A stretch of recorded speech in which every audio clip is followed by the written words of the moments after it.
ఓం శ్రీ గురుభ్యో నమః. సచ్చిదానందరూపాయ విశ్వోత్పత్యాదిహేతవే తాపత్రయ వినాశాయ శ్రీకృష్ణాయ వయం నమః. హరి ఓం. ఆత్మస్వరూపులందరికీ నా నమస్కారములు.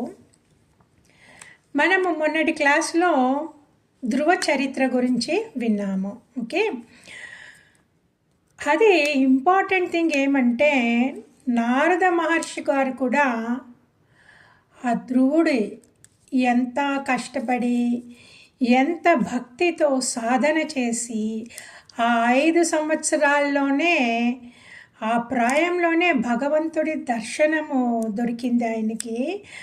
ఆ తర్వాత ఆయన ఎన్నో ఏళ్ళు 36,000 సంవత్సరాలు ఆయన పరిపాలించి ఆ తర్వాత ధ్రువపదం చేరుకొని ప్రళయం అయ్యే వరకునే ఆ ధ్రువపదంలో ఉండి ఆ ప్రళయం తర్వాత ఆయన వైకుంఠానికి వెళ్ళి భగవంతుడిలో లీనమైపోయారు.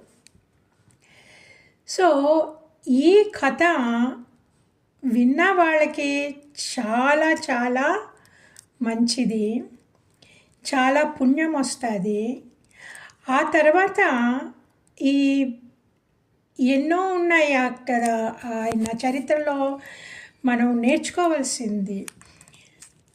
వాళ్ళ అమ్మగారు చూడండి, ఆ తల్లి భక్తి కూడా కొడుకు వచ్చింది. ఆవిడేమన్నారు, మనల్ని ఎవరన్నా కష్టపెడితే కూడా మనము వాళ్ళ మీద ద్వేషభావం ఉండకూడదు, వాళ్ళు చెడిపోవాలని అనుకోకూడదు అన్నది. చూడండి, అది చిన్న వయసులో పిల్లలకి ఇది మనం నేర్పించాలా. It is normal. ఎవరైనా ఏమైనా చేస్తే, మనకి చెడ్డ చేస్తే వెంటనే వాళ్ళకి ఇలాగ అయిపోవాలని రావడం is very normal. Untrained mind. మనం చిన్నప్పటికీ మనకి ఇవన్నీ తెలియదు అన్నమాట. కానీ మెల్లగా వేదాంతానికి వచ్చే కానీ ఇవన్నీ నేర్చుకున్నాము. అంతవరకు స్కూల్లో కాంపిటీషన్ అని నేనే ఫస్ట్ నాకే ఆ జాబ్ దొరకాలా అని అలాగ సొసైటీ మనల్ని ట్యూన్ చేసేసింది. మనం అవన్నీనేమో డీట్యూన్ చేయాలి. It is called deconditioning. ఎన్నో సంవత్సరాలుగా ఎన్నెన్నో జన్మలుగా మనం ఎన్నెన్నో చెడ్డ అలవాట్లు నేర్చుకున్నాము. అది చాలకుండా ఈ జన్మలో ఈ కాంపిటీషను, కంపారిజను, జలసీ వచ్చి మనకి ఇంకా ఎంతో పేరుకుపోయినాయి అన్నమాట. ఆ పేరుకుపోయినాయి అన్నీ ఎలాగ పోతాయి అంటే మనం పురాణాలు విన్నప్పుడు. ఓకే, నార్మల్గా ఏమవుతుంది, మన మైండ్ ఏంటి, ఎప్పుడూ నేను నాది అన్న దాంట్లోనే ఉంటుందన్నమాట. మన సొసైటీ అలాగ చేసింది.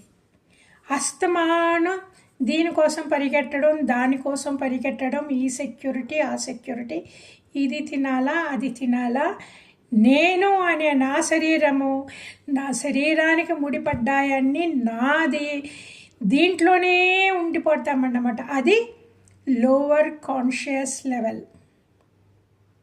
మనము కిందనే ఈ భూలోకంలోనే ఉండిపోతున్నాము. మన మనసు ఫుల్గా మన భూలోకంలో ఉన్న సంతోషాలు, దుఃఖాలతోనే మన మైండ్ ఫుల్ అయిపోయిందన్నమాట. ఇప్పుడు అది వదిలేసి నువ్వు భగవంతుడిని పట్టుకో, మనసు ఎప్పుడు భగవంతుడి మీదే ఉండాలంటే అది అంత బేగా కుదురుతుందండి? అంత బేగా కుదరదు. భగవంతుడిలోనే ఉండాలంటే that is called very high conscious level. ఆ హయ్యర్ కాన్షియస్ లెవెల్కి ఈ కింద 1వ మెట్టు నుంచి, ఆ భూమి నుంచి సడన్గా 7th ఫ్లోర్కి ఎలాగ వెళ్తామండి? మెట్టు ఎక్కాలి కదా. అదే పురాణాలు మనకి హెల్ప్ చేసేది, ఆ మెట్లు ఎలాగ ఎక్కడం అనేసి. ఎప్పుడు ఇదైపోయింది అని మన మనసులో ఉంటుంది.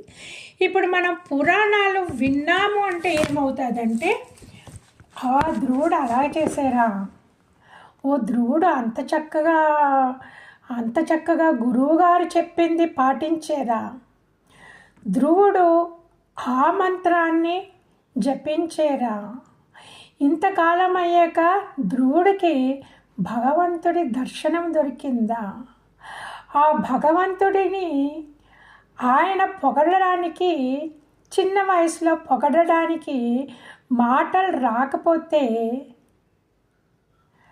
భగవంతుడే పాంచజన్యం తల మీద పెట్టి అతనికి జ్ఞానోదయం చేశారా? అబ్బా, ఎంత బాగున్నది, ఎంత చక్కగా భగవంతుడు ఎంత కరుణామయుడు అని మనం మనసులో స్మరించుకోవాలన్నమాట. ఓకే, ఇదే నవవిధ భక్తి అంటారు. ఓకే, సో భక్తిలో 9 రకాల భక్తి. మనము ఆ భక్తి పాత్రలో ఎంటర్ అయ్యామంటే అండి, మనకున్న రాగద్వేషాలు ఆటోమేటిక్గా కింద పడిపోతాయి. ఇప్పుడు ఆకురాలు కాలంలో ఆకులు ఎలా పడిపోతాయండి? దాని పాటికి అదే పడిపోతాయి కదా, మనమేమి చెయ్యక్కర్లేదు కదా. అలాగే మనము భగవంతుడి మీద మనసు పెట్టాలని ఇవన్నీ జ్ఞాపకం చేసుకుంటా ఉంటే మనకి ఏదేదో అయ్యిందంతా ఆటోమేటిక్గా మనం మర్చిపోతాము. ఎందుకంటే మన మనసు ఒక్కటే ఆలోచించగలదు. ఆ ఒకటి మనము ఈ కథల మీద పెట్టేసామంటే, కథలు చాలా ఇంట్రెస్టింగ్, చాలా చాలా ఇంట్రెస్టింగ్ కథలు. సో మనం ఈ మనసు స్మరించేయమంటే మన మనసు ఆటోమేటిక్గా దాంట్లో వెళ్ళి మన రాగద్వేషాలు ఆటోమేటిక్గా ఆకులు పడిపోయినట్టు పడిపోతాయి. మనం ఇక దానికోసం ఎక్స్ట్రా ఎక్సర్సైజ్ ఏమీ చేయక్కర్లేదు. రోజు రాత్రి పడుకోపోయే ముందు కొంచెం చూసుకోవాలి. ఓకే, ఈవేళ నేను ఎలాగ రియాక్ట్ అయ్యాను, సరే ఓకే ఇలాగ తప్పైపోయింది, నెక్స్ట్ టైము రేపు నుంచి నేను జాగ్రత్తగా ఉంటాను అనుకోవాలి. అంతేగాని ఇంకా అదే పట్టుకొని ఇలాగైపోయింది, రేపు ఏం చేయను, నేను రేపు ఎలాగ అవాయిడ్ చేయను, రేపు ఎలా కంట్రోల్ చేసుకోను, ఇవన్నీ అక్కర్లేదు. మీరు భగవంతుడి మీద మనసు పెట్టేయండి, ఆటోమేటిక్కి అన్నీ పడిపోతాయి అన్నమాట. మనం చెట్టుకొమ్మ పైకి ఎక్కి పండుకోయాలంటే మనం పాటికి పైన ఎక్కుతూ ఉంటే ఈ కింద అన్నీ ఆటోమేటిక్గా కిందకి వెళ్ళిపోతాయి కదా. మనం పైకి వెళ్ళేది మనం కిందకి చూడడం మళ్ళాని, ఆ బ్రాంచ్లో ఉన్నాను కదా, ఆ బ్రాంచ్ నుంచి ఈ బ్రాంచ్కి వచ్చాం కదా, ఇంకా మళ్ళీ పై కొమ్మకి వెళ్తున్నాం కదా, మనం అనుకోం కదా, ఆటోమేటిక్గా వెళ్ళిపోతాం కదా. భగవంతుడి లీలను స్మరించడం, స్మరిస్తే ఇలాగ ఆటోమేటిక్గా మన రాగద్వేషాలు పడిపోతాయండి. 100% గ్యారంటీ అండి. ఇది నా ఎక్స్పీరియన్స్తో చెప్తున్నాను. నాకు బోల్డ్ అని రాగద్వేషాలు ఉండి ఏదేదో అయ్యింది. చిన్నప్పుడంతా కొంచెం కష్టాలు పడ్డాను. అవన్నీనేమో తలలో పురుగులాగా దొలిసి అన్నమాట. ఇక్కడ పురాణాలకు వచ్చాక ఈ పురాణాల్లో ఉన్న భక్తులకి అట్రాక్ట్ అయిపోయింది మైండ్, ఆటోమేటిక్గా అన్నీ పోయినాయండి. నేనేమి ఎక్స్ట్రా సాధన ఏమి చేయలేదు. సో అందుకే నవవిధ భక్తి అంటారు. నవవిధ భక్తి ఏంటి? 9 రకాల భక్తి ఏంటి? శ్రవణం, వినడం, ఇంకొకటి కీర్తనం, కీర్తించడం, రెండోది, మూడోది స్మరణం, జ్ఞాపకించుకోవడం అన్నమాట. మనం చదివింది విన్నది అదే స్మరిస్తూ ఉండడం, జ్ఞాపకం తెచ్చుకోవడం. తర్వాత పాదసేవనం, మనము గుడికి వెళ్ళి పాదసేవనం చేయొచ్చు, లేకపోతే మనసులోనే బెస్ట్ బహిరంగ సాధన అయిపోయింది. మనం అంతరంగ సాధన, భగవంతుడి పాదాలు లోపల పెట్టుకొని మనము పాదసేవనం చేయాల. శివ మానస పూజ ఫ్యాంటాస్టిక్. శివ మానస పూజ మీరు స్టెప్ బై స్టెప్ ఫాలో అవ్వండి. నేను శివ మానస పూజ అది పెట్టుకొని వినిదానన్నమాట. విని విని విని విని మనసులో భగవంతుడికి ఆ పాదసేవనం అవన్నీ అన్నీ స్టెప్ బై స్టెప్ ఉన్నాయి దాంట్లో, అలాగే చేసేదాన్ని అన్నమాట. అది చేసాక నిజంగానే నాలో ఎంతో మార్పు వచ్చింది. నాకుని మంచి ఫోకస్ కూడా వచ్చింది. మా మెడిటేషన్ చాలా బాగా అయ్యేది ఆ తర్వాత. ఓకే, సో పాదసేవనం చేయాల. తర్వాత అర్చనం చేయాలా, వందనం చేయాలా. దాస్యం, భగవంతుడికి నేనే దాసి. మనం ఏ పని చేసినా సరే భగవంతుడికి అర్పించడం, అదనే కర్మయోగం అంటారు. సో అన్నీ మనము వీఆర్ సర్వెంట్స్ ఆఫ్ భగవాన్, అంతే కదా. మనము భగవంతుడి సేవకులము. ఈ బ్రహ్మాండం అంతా భగవంతుడి ఆశ్రమం లాగా. మనకి ఈ పని ఇచ్చారు, ఈ డిపార్ట్మెంట్లో పెట్టారు. ఒక్కొక్కరిని కర్నూలులో పుట్టించారు, బెంగళూరులో పుట్టించారు, ఢిల్లీలో పుట్టించారు, విజయవాడలో పుట్టించారు. మనం అడగలేదు. మనల్ని ఏమో టీచర్ చేశారు, ఇంజనీర్ చేశారు, హోమ్ చేశారు, ఇంకా ఏదేదో ఇలాంటి సంసారాన్ని ఇచ్చారు, ఇలాంటి శరీరాన్ని ఇచ్చారు, ఇలాంటి బుద్ధి ఇచ్చారు. ఇదేం మనము ప్లాన్ చేసుకొని వచ్చేమో, భగవంతుడేనా ఇచ్చాడు. సో భగవంతుడే ఈ శరీరాన్ని సృష్టించింది, భగవంతుడే ఈ శరీరాన్ని పెరిగించింది, భగవంతుడే ఈ అవకాశాలని కల్పించింది. మనం చేసేది ఒకటే, ఆయనకి సేవ చేయడం. ఓకే, దాస్యం, సాఖ్యం, ఫ్రెండ్షిప్, అర్జున్ లాగా ఫ్రెండ్షిప్, ఆత్మనివేదనం, మనకున్నాయన్నీ భగవంతుడిదే అని భగవంతుడికి అర్పించేయడము. ఒకవేళ ఏదన్నా పోతే కూడా భగవంతుడే దీన్ని తీసేసుకున్నాడు. ఎంతకాలం ఇవ్వాలో అంతకాలం ఇచ్చాడు భగవంతుడు.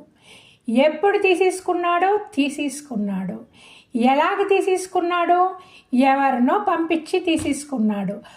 ఆ లెవెల్కి వచ్చేయాల. మనం సాధకులము, మనము హైలీ అడ్వాన్సింగ్ సాధకులము. అయ్యో అది పోయింది, అయ్యో అది పోయింది, అయ్యో అది పోయింది అనకూడదు. మనం ఇప్పుడు వాళ్ళకి ఎలాగ పోతుంది, మన ప్రాణం పోయేటప్పుడు ఎలాగ అన్నీ పోతాయి. ఇప్పుడు ఉన్నదప్పుడే మనకు తెలియాలి. ఒకరోజు ఇవన్నీ పడేస్తున్నాను, అన్నీ వదిలేసి వెళ్ళిపోతాను, ఇప్పుడే పోయింది, భగవంతుడు ఇప్పుడే తీసేసుకున్నాడు. తీసుకొని ఇచ్చింది భగవంతుడే, తీసేసుకుంది భగవంతుడే. ఆ ఆలోచన వచ్చేయాల మనకి. మనం మిగతా వాళ్ళలాగా ఆలోచించకూడదన్నమాట. ఓకే, అందుకే మనము ఎవరితో చేరుతున్నామో అనేది చాలా ఇంపార్టెంట్ అండి. సత్సంగ అనేది ఏంటి? సాధకులు అంటే ఏంటి? భగవంతుడిని చేరుకోవాలని ఉండేవాళ్ళు, వాళ్ళనే సాధకులు అంటారన్నమాట. సో మన వాళ్ళతో కలిసేమంటే మనకి ఆటోమేటిక్గా మనసు భగవంతుడి మీదే ఉంటుంది. ఆత్మనివేదనం ఉన్నాయన్నీ భగవంతుడిదేని. ఇప్పుడు ఎవరెవరు అలా చేసి వచ్చారో చూడండి. శ్రవణం, ఓకే, శ్రవణం విని మోక్షం సంపాదించుకున్నది ఎవరండి? పరీక్షిత్ మహారాజ్. ఓకే, పరీక్షిత్ మహారాజు గారు కదా, ఆయన మహారాజా, గొప్ప భక్తుడు. కానీ భగవంతుడి గురించి ఏమీ తెలియదు. ఆయనకు శాపం రాగానే నువ్వు 7 రోజుల్లో చనిపోతావు అనగానే వెంటనే గంగా తీరానికి వెళ్ళి గురువు కోసం ఆయన చూస్తుంటే అప్పుడే సుఖ మహర్షి వచ్చారు కదా. వచ్చి సుఖ మహర్షి గారు భాగవతం ఫుల్గా చెప్పగానే పరీక్షిత్ మహారాజు ఏం చేశారు? విన్నారు. ఆ శ్రవణంతో ఆయనకి మోక్షం దొరికిందా లేదా? భక్తితోటి విన్నారు.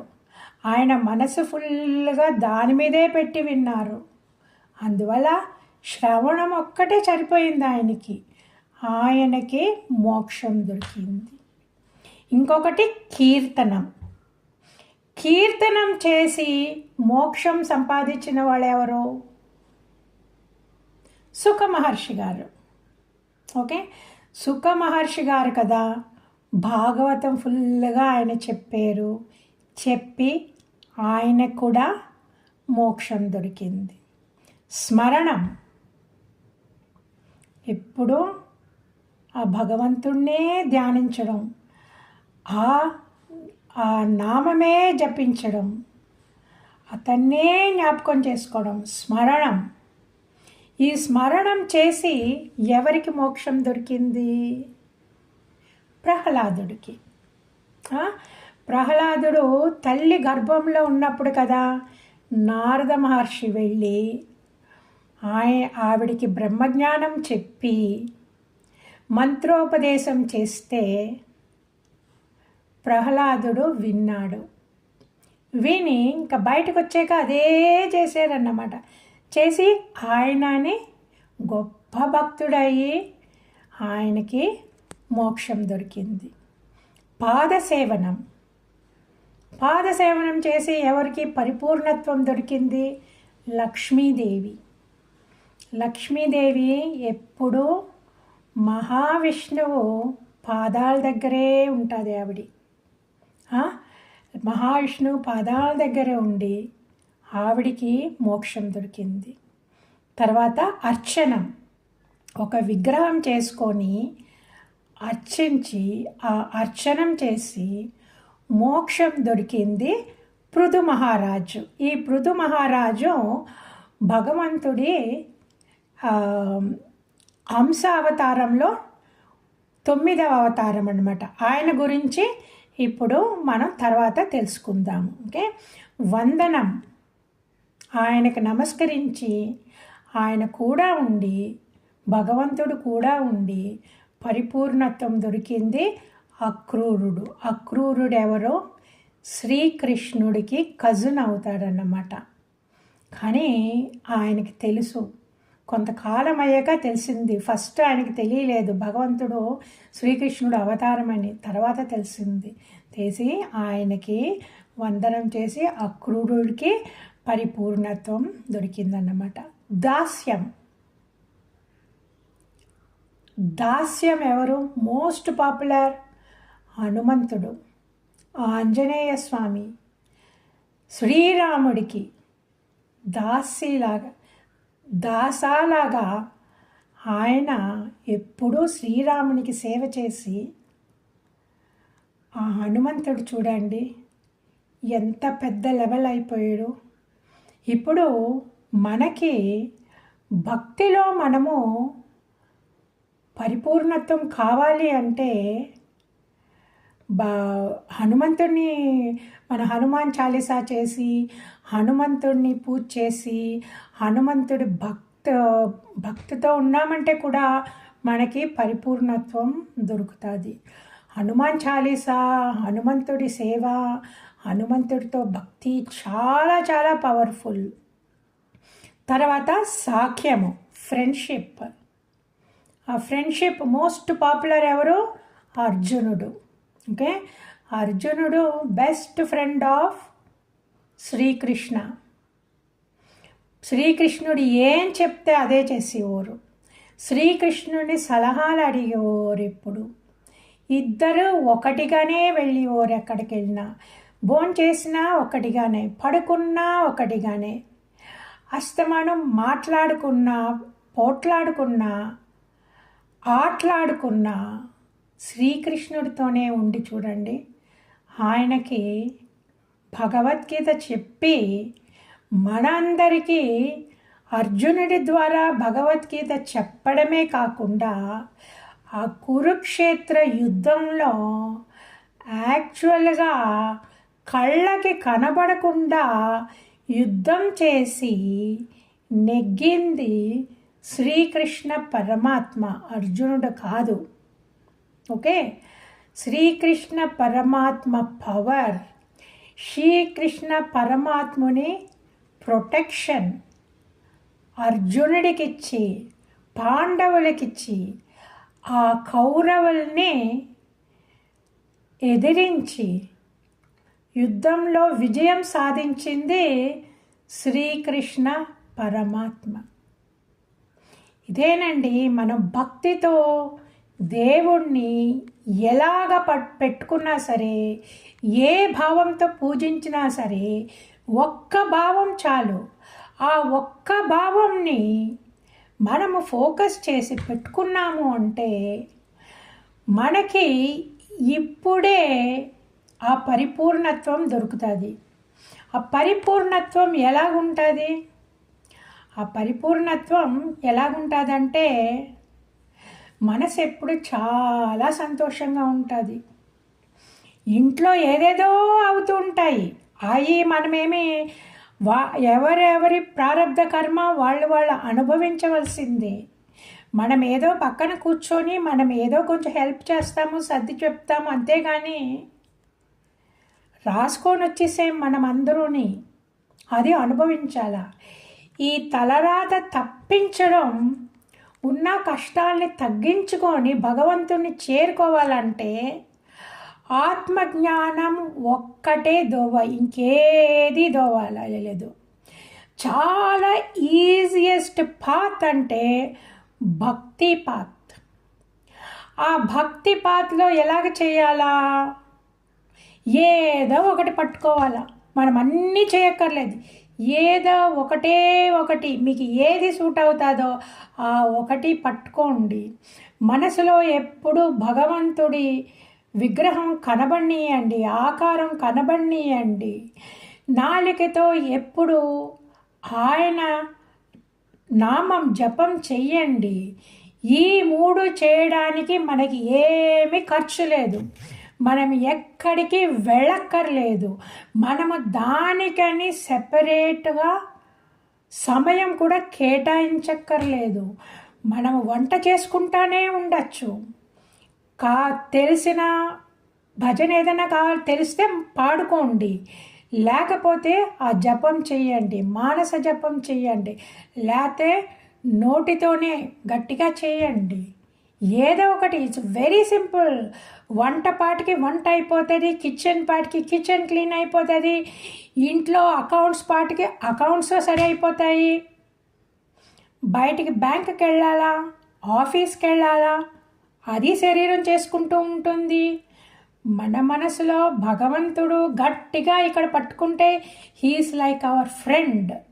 మన హృదయంలో గుండె కొట్టుకోవడం ఎంత ఇంపార్టెంటో, మనకి భగవంతుడి సహాయం కావాలి అంటే ఆ నామజపం వెళ్ళడము అంతే ఇంపార్టెంట్. ఇప్పుడు గుండె కొట్టుకుంటూ ఉన్నదంటే మనం ప్రాణంతో చక్కగా ఉంటాము. ఓకే, ఆ ప్రాణంతో చక్కగా ఉండేది ఈ శరీరానికి మాత్రమే.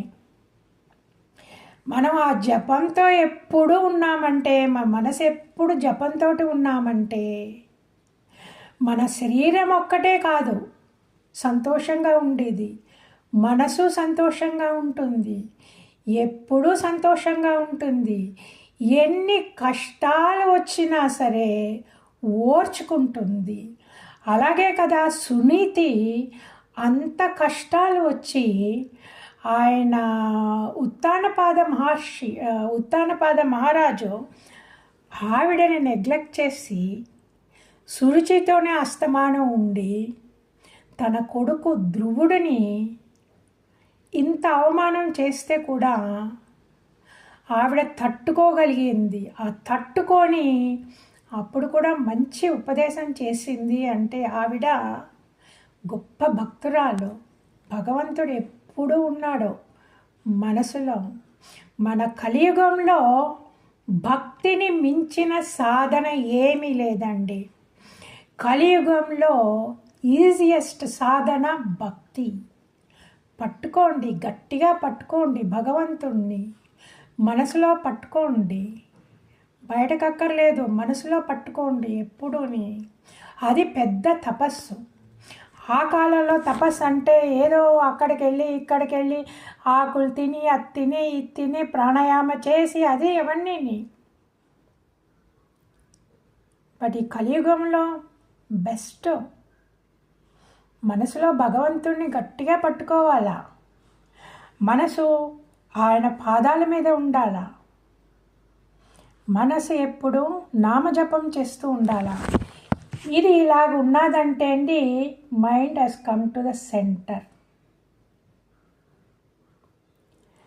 అలా వెళ్తుంది, మళ్ళీ ఇలా తీసుకురావాలా మనం, మళ్ళీ అలా వెళ్తుంది, అది అయింది ఇదని మళ్ళీ ఇలా తీసుకురావాలా, మళ్ళీ వెళ్తుంది, ఇలాగైపోయింది అలాగైపోయింది యాడ్ చేయాలి, మళ్ళీ తీసుకురండి, ఇలాగ తీసుకొని వచ్చి ఇంక అలాగే ఉండిపోతుంది అన్నమాట. ఎందుకు? ఇక్కడ ఆకారం ఉన్నది. మా మనసు ఆ జపం చేస్తూ ఉంది, ఆ నామజపం చేస్తూ ఉన్నది.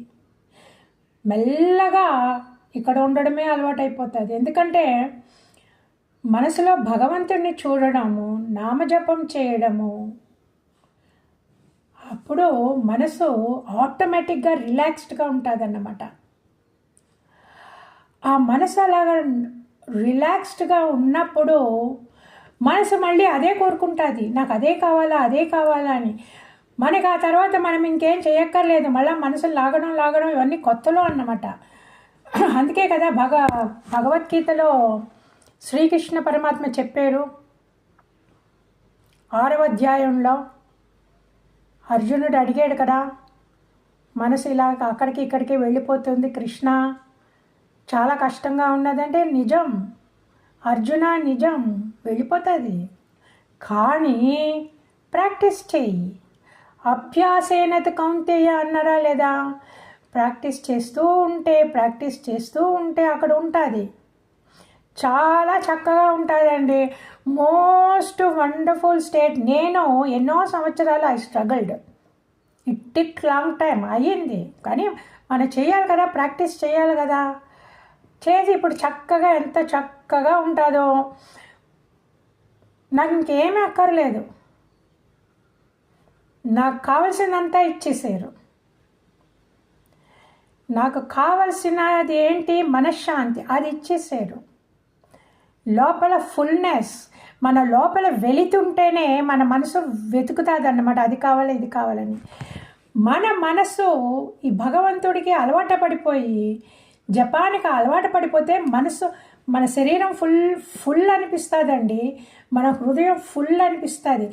ఎలాగ ఫుల్ అనిపిస్తుంది అంటే, ఇప్పుడు బలూన్ ఉన్నది చూసారా, ఆ బలూన్లో గాలి లేకపోతే కొలాప్స్ అయిపోయి ఉంటుందా? మనము అప్పుడు గాలి ఊదేమంటే ఏమవుతుంది? ఫుల్గా ఉంటుందా? ఆ కొలాప్స్డ్ అయిన బలూన్ పట్టుకుంటే ఇలాగుంటుంది కదా, ఆ బలూన్ ఫుల్గా ఊది పట్టుకుంటే ఇలాగుంటుంది కదా, అది ఇలా నొక్కితే లోపల గాలి ఒకలాంటి డిఫరెంట్ ఫీలింగ్, ఫుల్నెస్ ఫీలింగ్. ఆ ఫుల్నెస్ ఫీలింగ్ వస్తుంది మనకి హృదయంలో.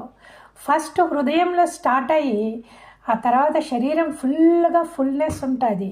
ఆ ఫుల్నెస్ ఉన్నప్పుడు ఏమీ అక్కర్లేదు, మనకి ఏమీ అనిపించదు. ఎవరు ఏమన్నా, ఏది పోయినా, ఏది వచ్చినా, శరీరానికి రోగం రావాలని ఉంటే ఉంటాయి, రాసుకొని వచ్చాం కదా. ఎంత మహాత్ములు, రామకృష్ణ పరమహంస గారు, షిరిడి సాయిబాబా గారు,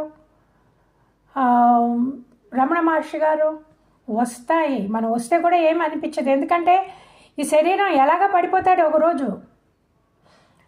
సో ఇవన్నీ వచ్చిన ప్రారంధం అంతా తీరిపోతుంది అని హాయిగా ఉండాలి మనము. మన భగవంతుడి మనకి తెలిసి మనకిప్పుడు బ్రహ్మజ్ఞానం వచ్చేసింది. నేను ఈ శరీరాన్ని కాను, ఈ శరీరం ఇప్పుడు ఉన్నది, నేను ఈ శరీరంలో ఉన్నాను, మాట్లాడేది నేను మాట్లాడుతున్నాను, నేనే ఈ ఊపిరితిత్తుల ద్వారా ఊపిరి పీల్చుకుంటున్నాను, రైట్? నేనే ఈ గొంతుకు నాలిక ద్వారా నేనే మాట్లాడుతున్నాను, నేనే చూస్తున్నాను, నేనే వింటున్నాను, నేనే చేసేది ఇవన్నీ నేను చేస్తున్నాను. నేనెవరు? నేను ఈ శరీరాన్ని కాను, నేను ఈ మనసును కూడా కాను. నేను ఈ చెయ్యి ఇలాగ పైకి ఎత్తాలంటే నేనైనా ఎత్తుతున్నాను. ఈ శరీరాన్ని ఆడించేది, మాట్లాడేది నేను, కానీ ఆ నేనెవరు? దీంట్లో ఉన్న ప్రాణశక్తి. ఓకే, ఈ ప్రాణశక్తి ఎలాగొచ్చింది? భగవంతుడు ఇచ్చిన ప్రాణశక్తి.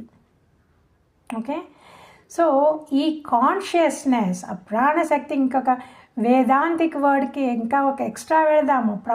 కాన్షియస్నెస్, చైతన్యం, ఈ శరీరంలో ఉన్న చైతన్యం ఎవరిది?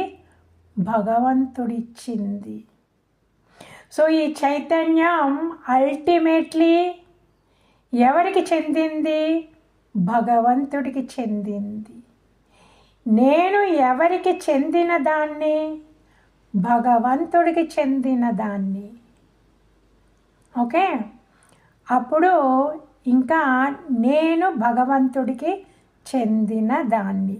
అందుకే మనము దాస్య భక్తితో ఉండడము, వందనం చేయడము, అర్చనం చేయడము, పాదసేవనం చేయడము, ఎప్పుడూ ఆయన్ని స్మరిస్తూ ఉండడము, కీర్తించడము, ఆ తర్వాత అన్నీ ఆయనకు అర్పించేయాల. ఆత్మ నివేదనం. ఆత్మ నివేదనం అంటే సర్వస్వము ఆయందే అని ఆయనకి మన మనసు ఆయనకి ఇచ్చేయడం అన్నమాట. ఓకే, మన ఇంట్లో సామాన్లు మనం ఆయనకి ఇవ్వలేము, ఈ సామాన్లు ఆయన ఇచ్చినయే. కానీ ఒకటి మోస్ట్ ఇంపార్టెంట్, మనసు. మన మనసు ఆయనకి ఇచ్చేయడం అన్నమాట. ఓకే, మన మనసు ఆయనకి ఇచ్చేసేయమంటే ఫుల్గా ఆత్మ నివేదనము. ఆ ఆత్మ నివేదనము చేసిన ఆయన ఎవరు? బలి మహారాజ్. బలి మహారాజ్ గారు తన ఉన్న సమస్తము, తనకున్న లోకాలు అన్నీ ఇచ్చేసి ఆయన వామనుడి కాళ్ళ మీద పడ్డారు. అంతా నీదే, నాకేమీ లేదని. ఆత్మ నివేదన ఆయన అర్పించుకున్నారు. అర్పించుకొని ఆయన పరిపూర్ణత్వం పొందారు. అలాగే ధ్రువుడు చిన్నప్పటి నుంచి నాకు ఇది కావాలి, అది కావాలి, కానీ వీళ్ళని వాళ్ళని అడగలేరు, భగవంతుడినే అడిగాడు. మనం కూడా మనకి ఏమైనా కావాలంటే స్ట్రైట్గా భగవంతుడి దగ్గరికి వెళ్ళిపోండి. మీరు భగవంతుడినే అడగండి. భగవంతుడినే అడిగారు అంటే ఆయన ఎవరినో పంపిస్తారు. మనకి తెలియకుండానే మనకి కావలసినవి వస్తుందండి. ఇది కూడా ఎన్నో నిదర్శనాలు జరిగినాయి నా జీవితంలో. అందుకే నేను భాగవతం అంటే ఒకలాగా పిచ్చిగా పట్టుకుంటానన్నమాట. ఎలాగ నాకు ఇవన్నీ తెలిసినాయి అంటే వీళ్ళందరూ, ఈ మహాత్ములందరూ, ఈ మహాభక్తులందరూ నాకు నేర్పించారు. ఇలాగ అవ్వాలా, అలాగ చెయ్యాలా, ఇలాగ చేస్తే ఇలాగ అవుతుంది, అలాగ చేస్తే అలాగుంటే మనకి కష్టాలు పడతాము. అవన్నీ నాకు భాగవతమే నేర్పించింది. సో అందువల్ల భగవంతుడు ఎక్కడున్నాడో, మనకి కనబడకుండా అన్ని చోట్ల ఉన్నాడో, మనలోనే ఉన్నాడు.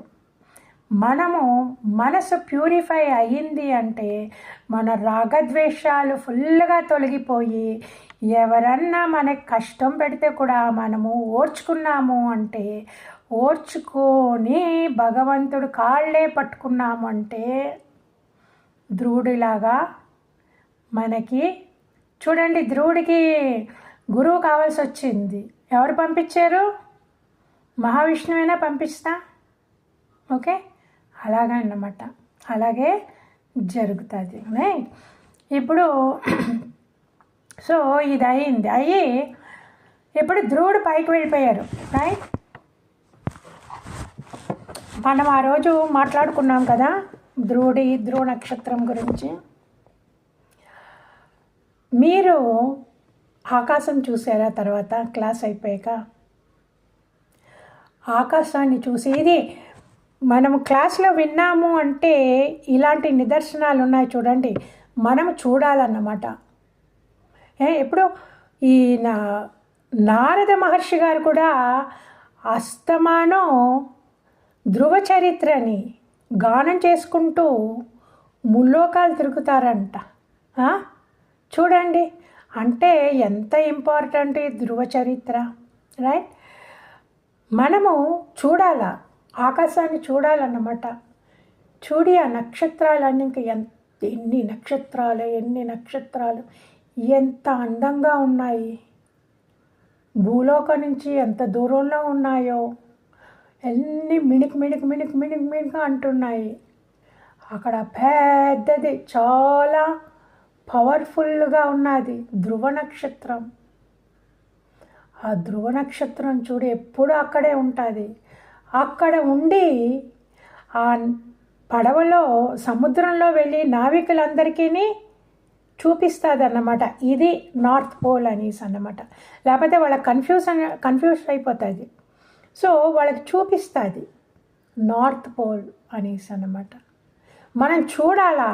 మనం చూస్తే ఏమవుతుందంటే మన మైండ్ ఇలాగే ఎక్స్పాండ్ అవుతుందండి. మన మనసు వికసించుతుంది. మనము 100 స్టోరీలు వినాలా, 100 ఎక్సర్సైజ్ చేయాలని ఏమీ లేదు. చూడండి ఒక్కొక్కటిని ఇన్ని నవవిధ భక్తులు ఒకటి పట్టుకొని వాళ్ళు పైకి వెళ్ళిపోయారు. అలాగే ఒక ధ్రువ చరిత్రను పట్టుకొని మనం ఆకాశం చూసి, నక్షత్రాలు చూసి, ఆ సప్తఋషులు చూసి, ఆ సప్తఋషి మండలాలన్నీ తిరగడము, ఇవన్నీ మనకి జ్ఞాపకం ఉన్నాయి కదా. అవన్నీ మనం పెట్టుకున్నామంటే మన మైండ్ ఆటోమేటిక్గా ఎక్స్పాండ్ అవుతూ ఉంటుంది అన్నమాట. Expand expand expand expand. That is Virat ఉపాసన. సూర్యుడు, చంద్రుడు, ఎంత చక్కగా చంద్రుడు కనబడతాడు. ఆ చంద్రుడికి ఎక్కడి నుంచి వచ్చింది ఆ చల్లదనం, ఆ వెలుగు? ఆ చంద్రుడికి వెలుగు, చల్లదనము వచ్చింది చైతన్యం, స్వయం ప్రకాశ చైతన్య ఆత్మ. ఆ స్వయం ప్రకాశ చైతన్య ఆత్మ నుంచే చంద్రుడికి అంత కళ. ఓకే, సూర్యుడికి ఎక్కడి నుంచి వచ్చింది? సూర్యుడికి స్వయం ప్రకాశ చైతన్య ఆత్మ నుంచే వచ్చింది. అవునా?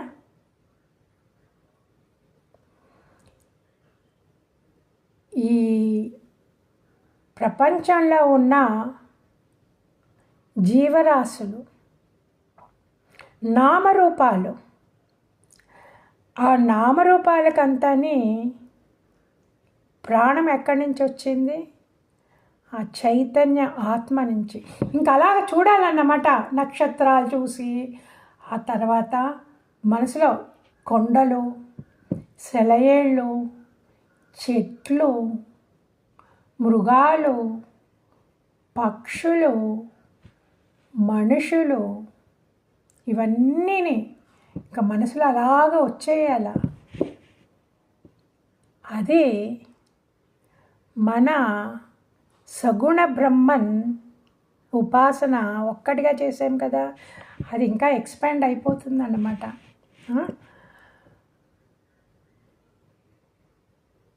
అది ఎవరు?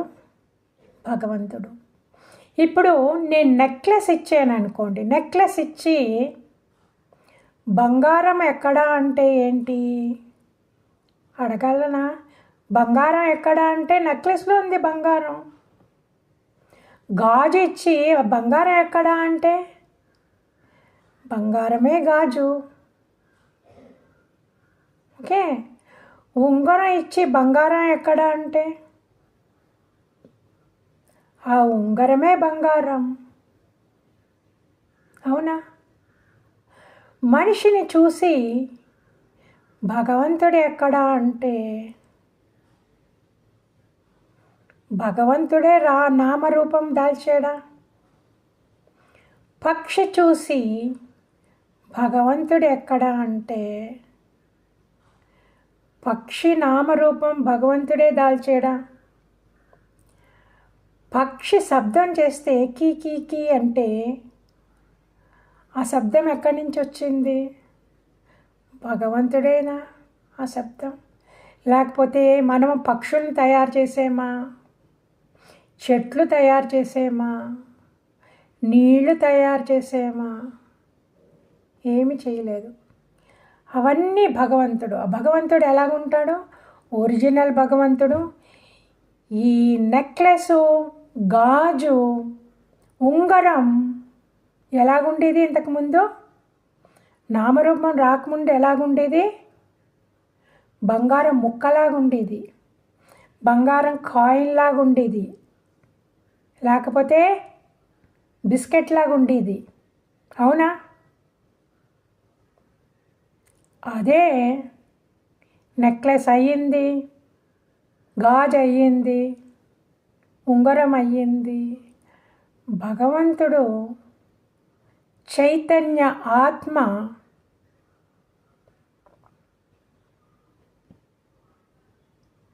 ఆ చైతన్య ఆత్మనే ఈ శరీరంలా కనబడేది. ఈ శరీరం వచ్చింది is modification of the Chaitanya ఆత్మ.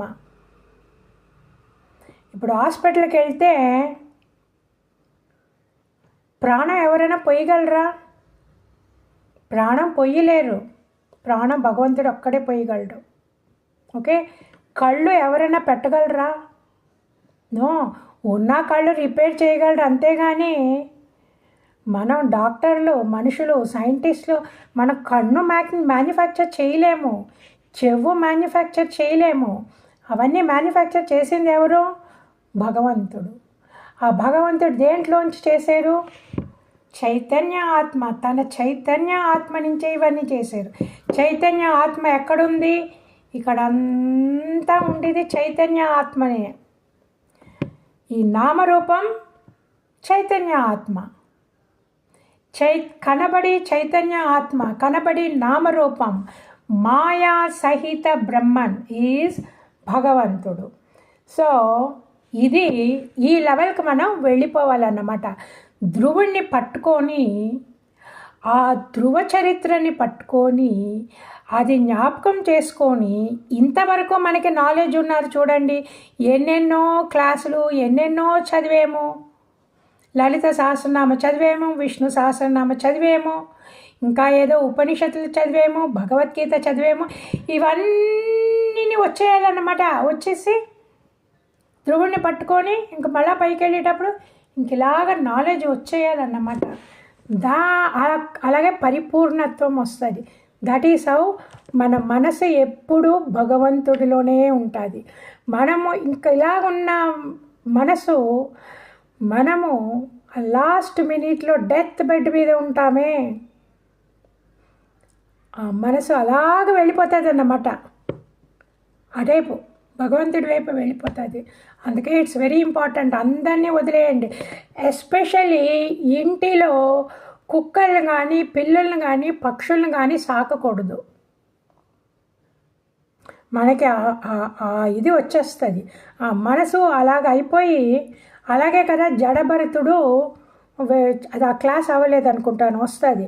ఆ జడభరతుడు మహారాజు, మహాభక్తుడు, ఆ లేడి పిల్లని పట్టుకొని ఆఖరి కాలంలో ఏడిపిక్క, అయ్యో దానికి కష్టం అని పెట్టుకొని ఆయన మనసు ఫుల్గా ఆకారంలో వచ్చేసి నెక్స్ట్ జన్మ ఆయన లేడీలాగా పుట్టాడనమాట. అందువల్లే ఎవ్వరు ఏదో పిల్లలకి చెప్తే వాళ్ళు వినరు. పెట్టుకుంటే పెట్టుకొని, కానీ మీరు మటుకు దాని ధ్యాసకి వెళ్ళకండి. ఓకే. సో ఇప్పుడు ఆ తర్వాత ధ్రువుడికి ఏమైంది? ధ్రువుడికి ఇద్దరు పిల్లలు. ఇద్దరు పిల్లలు ఎవరు? ఒకడేమో ఉత్కలుడు, ఇంకొకడు వత్సరుడు. ఉత్కలుడు పెద్ద అబ్బాయి. ఇప్పుడు ధ్రువుడు అయిపోయింది, నేను ఇంకేమో వనానికి వెళ్ళి నేను తపస్సు చేసుకుంటాను అనేసి ఉత్కలుడికి రాజ్యం ఇవ్వాలా అంటే, ఆ ఉత్కలుడు పుట్టినప్పటి నుంచేనే గొప్ప దైవ భక్తుడు. ఆయనకి ఇంకా ప్రపంచం ఏమీ కనబడలేదు. తన లోకంలో తను ఉండేవాడు ఎప్పుడూని. ఎవరన్నా మాట్లాడిస్తే కూడా ఎప్పుడో ఒకసారి మాట్లాడేవాడు, లేకపోతే మాట్లాడేవాడు కూడా కాదు. ఏదో బట్టలు వేసుకొని తిరిగేవాడు, ఎలాగో తిరిగేవాడు. ఏది విన్నా సరే విన్నట్టు ఉండేవాడు. ఎవరన్నా ఏమైనా అడిగితే కూడా ఆయన ఆన్సర్ ఇచ్చేవాడు కాదు.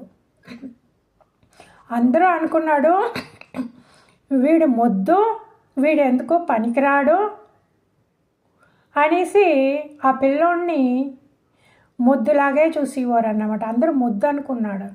కానీ ఆయన అవధూత. అవధూత అంటే తెలుసు కదా, ఎప్పుడు భగవంతులో లీనమైపోయాడు ఆయన. గొప్ప భక్తుడు, భగవంతులో లీనమైపోయి అదే మనసులో ఉన్నాముళ్ళని ఆయనకి ఇంకా ఈ లోకం అది పట్టించలేదు. అది ఒక మంచిది ఏమంటే అండి, ఇలాగ ఉన్న వాళ్ళని వేరే వాళ్ళు ఈ మెటీరియలిస్టిక్ సంసారికులు ఉంటారు కదా, గృహస్థులు, వాళ్ళని డిస్టర్బ్ చేయరు. లేకపోతే ఆ పని చేయి, ఈ పని చేయి, ఎందుకు చేయట్లేదు, అది చేయలేదు, ఇది చేయలేదని ప్రాణం పీకుతారు. కానీ ఇలా ముద్దులా కనబడితే ఆయన ఆ ముద్దు వాడికి ఏదో పడేయాడు, తినేసి మూల పడి ఉంటాడు, వాడు ఎందుకు పనికిరాడు అంటని డోంట్ డిస్టర్బ్.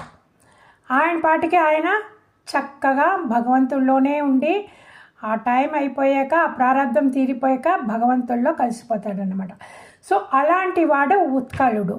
అందువల్ల మంత్రులు చెప్పారు, ఉత్కలుడు పెద్దోడైతే కూడా వదిలేయండి ఆయన.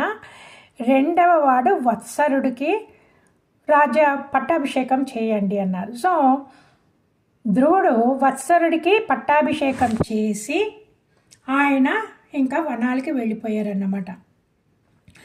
ఆ వత్సరుడికి పుట్టిన మనవలు, ముని మనవలు, ఇలాగ ఫ్యూచర్ జనరేషన్ ఉంది కదా, ఆ జనరేషన్లో ఒక మనవడు చక్షుష అనేసి.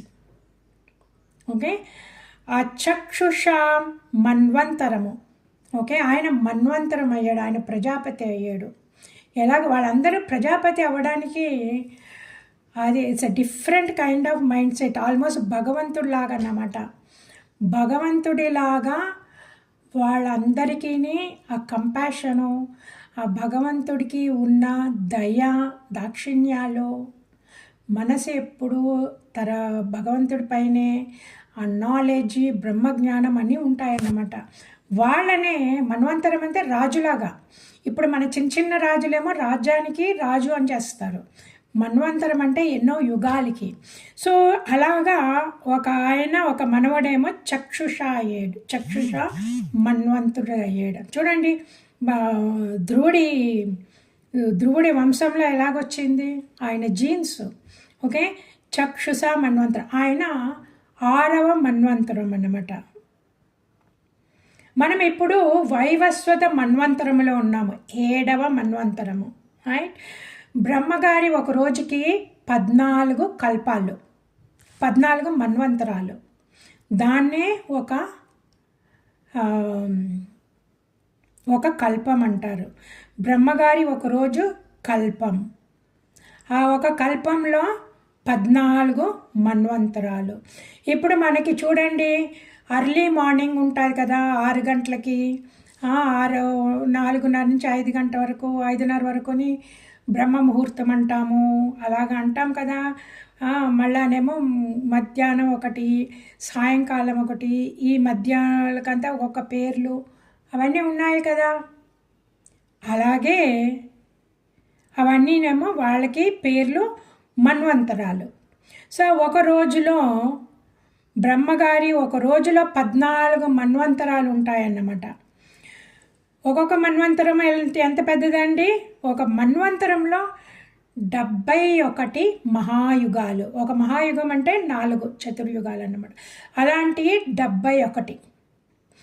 అలాంటి మన్వంతరానికి చక్షుష హెడ్. ఇది ఇంకా మనం చెప్పలేమన్నమాట. ఈ టైం ఫ్యాక్టర్ చెప్పలేము, ఆ పుణ్యం లెవెల్ చెప్పలేము. ఇదంతా దేవరహస్యం, మనకి ఫుల్గా అర్థం కావదు. ఇది దేవరహస్యం, ఆ దేవుడు అడ్మినిస్ట్రేటర్స్ వీళ్ళందరూని. సో ఈ బ్రహ్మాండం అంతాని చూసుకోవడానికి ఒక అడ్మినిస్ట్రేటర్ ఉండాలి కదా. ఈ రాజ్యాన్ని చూసుకోవడానికి రాజు ఉన్నట్లు ఈ బ్రహ్మాండాన్ని చూసుకోవడానికి మన్వంతరం ఉంటారు. ఒక్కొక్కరికి ఇంత టైంలో వాళ్ళు ఉంటారు. సో వాళ్ళందరూ చేంజ్ అవుతూ ఉంటారన్నమాట. ఒక 71 మహాయుగములు అయిపోయగానే ఈయన వెళ్ళిపోయి చక్షుష వెళ్ళిపోయాడు. ఇప్పుడు వైవస్వతం మన్వంతరంలో ఉన్నాము. సో ఇప్పుడు వైవస్వరుడు దీనికి ప్రజాపతి హెడ్, ఇలాగన్నమాట. ఓకే, మీరు అది జ్ఞాపకం పెట్టుకోవాలా. ఒక్కొక్క మహాయుగాలు ఎన్ని సంవత్సరాలు, ఇది మనం పట్టుకొని మన మీద ఆలోచించేమంటే అండి మన మైండ్ ఎక్స్పాండ్ అయిపోతుంది. ఇది భగవంతుడితో లీనం అవ్వడం అంటే ఏంటి? మోక్షం అంటే ఏంటి? మోక్షం అంటే ఈ శరీరంతో ముడిపడడం ఉండడం మానేసి మన నిజస్వరూపం కాన్షియస్నెస్, మన నిజస్వరూపం దాన్నితో ఐడెంటిఫై. ఇప్పుడు మనం శరీరానికి ఈ శరీరం నాది, నేను వసంత అని, కానీ ఈ నాలెడ్జ్లో ఎస్టాబ్లిష్ అయ్యాక ఈ శరీరంలో నేను ఉన్నాను అంతే. నాకు తెలుసు ఈ శరీరంలో నేను ఉన్నాను, కానీ నేను ఈ శరీరాన్ని కాను. నా నిజస్వరూపం ఏంటి? ఆల్ పర్వేసివ్ కాన్షియస్నెస్, స్వయం ప్రకాశ ఆత్మ. ఓకే, ఈ టైం ఫ్యాక్టరు ఇన్ని యుగాలు, ఇంతకాలం అవుతుంది, అంతకాలం అవుతుంది అది అనుకుంటే కూడా చాలండి, మన మనసు అలాగే ఎక్స్పాండ్ అయిపోతుంది. ఈ శరీరాన్ని వదిలేసి మనం ఎక్స్పాండ్ అయిపోతామన్నమాట. అప్పుడు మనకి చిన్న చిన్న విషయాలు ఏమీ పట్టించవో, హాయిగా ఉంటాము. మనం నిద్రలో ప్రతి వాళ్ళకి ఎంతో సంతోషంగా ఉంటుంది కదా. పొద్దునే లేగు లేగు లేగు అంటే అబ్బా అప్పుడే పొద్దున అయిపోయిందా, ఇంకొక 5 నిమిషాలు పడుకోవాలనిపిస్తుందా లేదా? అందరికీ అనిపిస్తుంది. ఎస్పెషల్లీ స్కూల్ పిల్లలకి, కాలేజ్కి, ఆఫీస్లో వెళ్ళే వాళ్ళకి ఆదివారం అంటే ఎంత సంతోషము. ఇంకా పడక వదిలి లెగరు. ఓకే, ఎందుకు? Deep sleep. నిద్రలో ఏమవుతుందండి? కలలు లేని నిద్ర చాలా డీప్ స్లీప్, గాఢ నిద్ర. ఆ గాఢ నిద్రలో ఏమవుతుంది? ఆ గాఢ నిద్రలో శరీరం ఉండదు, అందుకే అంత సంతోషం. మనకు వచ్చిన ప్రాబ్లం అంతా ఈ శరీరంతో ముడిపడి ఉన్నాయి. ఇప్పుడు ఈ శరీరంలో ముడిపడి ఉన్నాయి అన్నీనేమో నువ్వు యజ్ఞం చెయ్యి, పారాయణం చెయ్యి, సోషల్ సర్వీస్ చెయ్యి, పుణ్యక్షేత్రాలకు వెళ్ళు అంటే ఈ శరీరం ముడిపడడం తగ్గుతుందా అండి? అంత బేగా తగ్గదు. అవన్నీ చెయ్యాలి, ఇనిషియల్లీ చెయ్యాలి. ఇంకా అదే పట్టుకొని ఉండకూడదు అన్నమాట. మనం పుణ్యక్షేత్రానికి వెళ్ళామంటే కూడా ఈ శరీరాన్ని చూసుకోవాలి మనము. ఈ శరీరానికి మంచి రూమ్ దొరికిందా, ఆ నీళ్లు తాగేటప్పుడు మంచి నీళ్ళైనా, ఆ బిస్లరీ పట్టరా అంటామా, లేకపోతే అక్కడ ట్యాప్లో ఉన్నదని తాగేస్తామా? తాగేం కదా. పడుకుండేటప్పుడు టైర్డ్ అయిపోయిందంటే మన రూమ్ చూసుకోవాలా, మంచి రూము. ఆ రూమ్ బాగున్నదా, టాయిలెట్ సరిగ్గా ఉన్నదా, బాగున్నదా, అవన్నీ చూసుకుంటామా లేదా? ఇది ఒక ఎక్స్ట్రా లగేజ్, రైట్? మన సూట్ కేస్ పెట్టినట్టు మన సూట్ కేస్ అన్నా పడేయచ్చు, కానీ ఈ ఎక్స్ట్రా లగేజ్ ఎంత ప్రాబ్లం ఇస్తుందో మనకి తెలియటం లేదు. ఈ ఎక్స్ట్రా లగేజ్ అస్తమానం టైర్డ్గా ఉన్నది, దాహం వేస్తుంది, నీళ్ళు పట్టరా, కొంతసేపు కూర్చోవాలా, కాళ్ళు లాగుతున్నాయి, ఆకలేస్తుంది, అక్కడ ఇడ్లీ దొరుకుతుందా చూడు, అయ్యో నార్త్ ఇండియాకి వెళ్ళామంటే అయ్యో అస్తమానం పూరీలే, ఆ నూనె తాగి నాకు వెగట వచ్చేసింది, అక్కడ ఎవరన్నా కిచిడి ఉంటుందా చూడు, ఎక్కడైనా సౌత్ ఇండియన్ హోటల్ ఉన్నదంటే చూడు ఇడ్లీ కడదాము అనిపిస్తుంది. This is the biggest luggage మనకి, చాలా heavy luggage, extra luggage, excess baggage. మనం ఇది జ్ఞాపకం పెట్టుకోవాలా. నిద్రలో మనం ఎంత చక్కగా ఉన్నామో నిద్ర లెగ్గానే అది ఇది 10-11 అయ్యేసరికి మన తల ఎలాగైపోతుందండి? అదే నిద్రలో శరీరం ఉండదన్నమాట. జీవన్ముక్తులకి వాళ్ళు మెలకువలో ఉన్నప్పుడే వాళ్ళకి శరీరానికి సంబంధం దూరం. అందుకే వాళ్ళు జీవన్ముక్తులు. బతికి ఉండగానే శరీరంతో వాళ్ళు విడిపడి గాఢ నిద్రలో ఎంత సంతోషంగా ఉంటామో అదే సంతోషము మేలుకొని ఉన్నప్పుడు కూడా వస్తుంది. అవన్నీ కావాలంటే మైండ్ ఎక్స్పాండ్ అవ్వాలా. ఇవన్నీ ఒక్కొక్కటి ప్రతి ఏదో ఒకటి మనం పట్టుకున్నామంటే చాలండి. పట్టుకొని ఇంకా దాన్నే ఆలోచిస్తూ ఉన్నామంటే ఎక్స్పాండ్ అయిపోతుంది అన్నమాట. ప్రహ్లాదుడు అలాగే కదా, సుకుమార్షి అలాగే కదా, పరీక్షిత్ మహారాజ్ అలాగే కదా. విని విని విని విని విని ఆయన పరిపూర్ణత్వం. Okay, so this is the advantage of పురాణాలండి. చాలా చక్కగా ఉంటాయి. నా లైఫ్ చేంజ్ అయ్యింది పురాణాలు చదివాక విన్నాక అన్నమాట. ఓం సర్వే భవంతు సుఖినః, సర్వే సంతు నిరామయా, సర్వే భద్రాణి పశ్యంతు, మా కశ్చిత్ దుఃఖభాగ్ భవేత్. ఓం శాంతి శాంతి శాంతి. హరి ఓం. శ్రీ గురుభ్యో నమః. హరి ఓం. So thank you very much all. మనము